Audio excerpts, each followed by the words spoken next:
Yeah, sorry about that, y'all. The video cut off. So going back in with part 2 of this. So I left off with talking about RJ Barrett.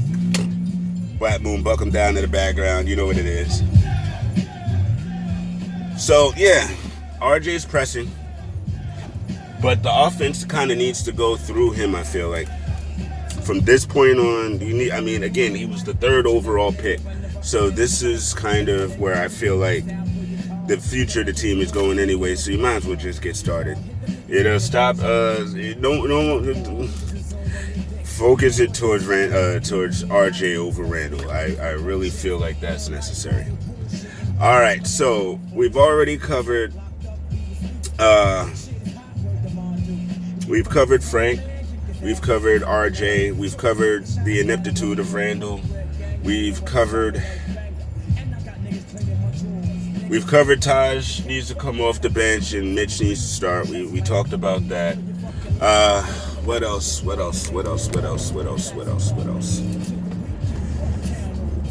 Okay. So yesterday, the starting lineup had Mo Harkless in it. Then the bench that came in and played great had Bullock in it. So why is Wayne Ellington on the court at all? I don't get that part now, is that why is Ellington out there? I mean, dude, Dotson, Trier, even Bullock. I mean, dude. Okay. There was a play where it was almost a break.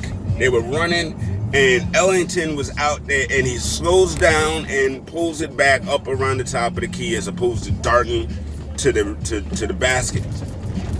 And then it dawned on me, he ain't young and fleet of foot. And I was like, if it was one of them young boys, that would have been 2 points or a foul because he would have went straight to the basket as opposed to kicking it back out, slowing it down at the top of the key, and setting up a half-court offense. You had numbers. It's not him. I'm not mad at Wayne Ellington. He's a solid player. He's a solid guy. The other day, he hit a bunch of threes for us to help us win. Mike Miller is making the classic I gotta play vets mistake. That's all I'm saying. I have not yet seen him embrace the fact that the youth need to burn. I mean, it's not like these vets are sealing the victory.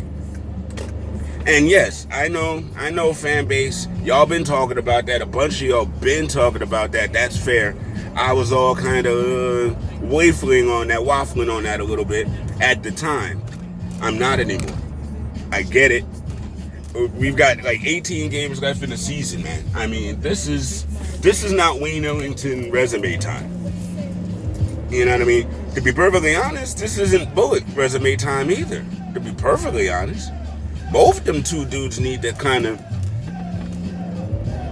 we need to see Dotson and Trier out in those minutes right now. That's more to my point. We need to see that. Whether it is for our future or for trade purposes, we need to let them get burned. So what I need Mike Miller to do, and I know he's not going to do it because he's the coach of the team and I'm the guy in my car driving to work talking about it. But if I'm Mike Miller, starting the very next game, Frank Ntilikina is my point guard, RJ Barrett at the 2. If you put Harkless or Knox at the 3, so be it. I guess you got to play Randall at the 4. But Mitch is the 5, man. Mitch is the 5. And honestly, I would really like to see Dotson and Trier get more run as the season ends. That's what we need to see. There's nothing that we need to understand about Wayne Ellington's game. We know what he has. We know what he offers. We got that. And to be perfectly honest, if it's a choice between the two of them, based on their skill sets and their contracts, I would take Bullock over Ellington and then just be done with that. Wayne gonna find a new team come this offseason. I like Mo Harkless. He's a good, solid role player. He's from Queens. You know what I mean? He went to St. John's. You know what I mean? Everything Queens. Queens Day. It's beautiful. But I don't think he need to be on this team in this offseason either. I just don't see what he brings that moves that needle. You know what I mean? Honestly, and folk about to disagree with me on this one, but I feel like Knox does what he does. He's younger, so he's got more time to grow and become a stronger, more solid player. Harkless is a good guy, but I don't really know if what he brings is going to take it that next level for us next season. So he can sit too and bring up Iggy, and let's just see that. I mean, it's literally time to start doing these things. And I mean, listen, we've got 20 wins. We're better than last year. We're not great. We've got promise. Time to literally let these kids get their burn. I mean, let them make their mistakes, because the veterans are making their mistakes and it's costing us games. So I'd feel much more comfortable with a young player making those kind of mistakes than I do with Eifert dribbling the ball off his foot out of bounds. You know what I mean? So right now, I mean, we go through this every time. When there's wins, we got ups. When there's losses, we down. This is a bad loss, in my opinion, because of how well the second unit played and what they did. We ended up just throwing away for the sake of nothing. You know what I mean? Because we lost the game. And all that great momentum we had built up was eradicated. And that's hard to deal with, especially when you're sitting there watching it happen. So to just put both of these videos back together, 1 by 1, 2 by 2. Mike Miller is not the guy for us for the future because he's scared to not play the veterans. He sees what's going on and he'll call his timeouts and he'll make some adjustments, but perfectly honest, he will not punish those who need punishment. Randall needed punishment last night. He should have stayed. He should have rode the bench way longer than he did. Eifert too. I saw Dennis was on the bench, so I'm not sure. I don't remember if he was out of protocol or not, but if he's on the bench and dressed, honestly, Frank and Dennis should have played.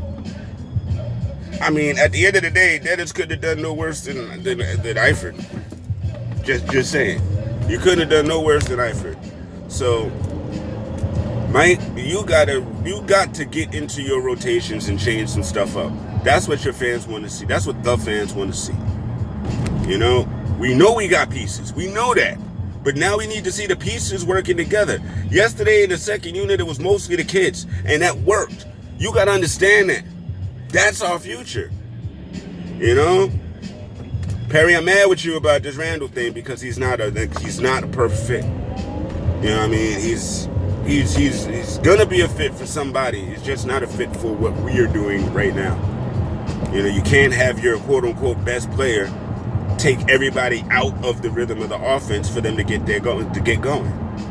That's just not gonna breed success, man. You know what I mean? So, listen, thank y'all for paying attention. Thank y'all for listening. I hope y'all caught both videos. Again, just trying to give a fair perspective of what I saw. That's all. That's all I ever try to do for you guys, is to just keep it 100. Because there's a lot of information out there that doesn't. Or it's skewed to make it look like one thing over another. And that's not right.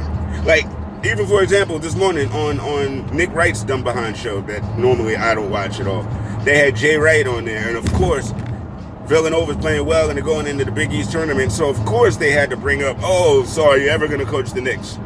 Stop. Y'all hear me? Cut it out. You already know the answer to these questions. It's not even relevant to bring up. So why do you still do it? Enough. All right, y'all. Have a great one. I will talk to y'all in a day or so. Big shouts to all the podcasters that's doing the right thing. Big shout out to all the bloggers that are talking the right things and not posting that nonsense. And for y'all out there posting that nonsense, you know you're going to see me on your threads. I don't care if you don't like what I'm going to say. I'm going to say it if you come out wild, and you know I will. I'll talk to y'all later. Have a wonderful Wednesday. Hip Hop Forever.